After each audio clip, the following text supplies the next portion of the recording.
Hello everyone, स्वागत है आपका आज के सेशन में। जैसा कि आप सबको मालूम है कि इंटेलिजेंस ब्यूरो ने रिसेंटली एमटीएस और एसए एग्जीक्यूटिव की वैकेंसीज को नोटिफाई किया है।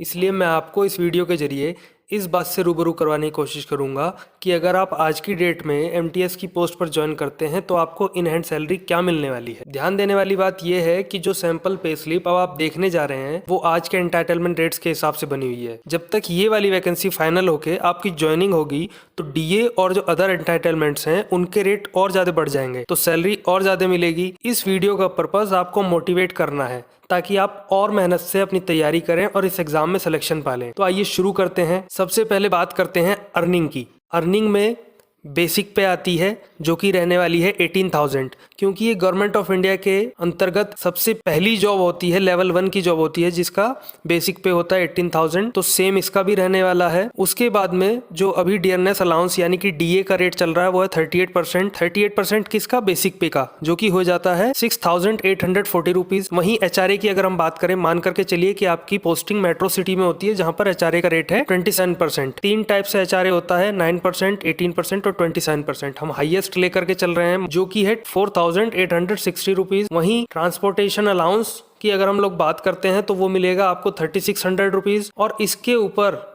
ट्रांसपोर्ट अलाउंस के ऊपर भी 38% की दर से डीए मिलता है जो कि हो जाएगा 1,368 रुपीज। इसके अलावा एक और अलग से एंटाइटलमेंट मिलता है, भत्ता मिलता है जो कि कहलाता है स्पेशल सिक्योरिटी अलाउंस, जिसका रेट होता है 20% ऑफ बेसिक पे जो कि हो जाएगा 3,600 रुपीज। तो टोटल अर्निंग की अगर हम लोग बात करें तो वो रहेगी 38,268 रुपीज। वहीं अगर हम लोग डिडक्शन की बात करें तो एनपीएस का डिडक्शन होता है 10%। 10% किसका? बेसिक प्लस डीए का 10% आपकी तरफ से एनपीएस का कंट्रीब्यूशन होता है, और 14% गवर्नमेंट ऑफ इंडिया कंट्रीब्यूट करती है एनपीएस में। तो फिलहाल बात कर लेते हैं आपके डिडक्शन की। डिडक्शन रहने वाला है 2,484 रुपीज। फिर उसके बाद में प्रोफेशनल टैक्स और अदर डिडक्शन अगर कोई होंगे तो प्रोफेशनल टैक्स भी हर स्टेट में लागू नहीं होता, स्टेट टू स्टेट वेरी करता है। मान के चलिए जहां आपकी पोस्टिंग है वहां अगर प्रोफेशनल टैक्स एम्प्लॉयज से लिया जाता है तो उसका भी डिडक्शन हो जाएगा। फिलहाल हम मान के चलते हैं कि केवल आपका एनपीएस का डिडक्शन है, तो इस हिसाब से टोटल टेक होम पे आपकी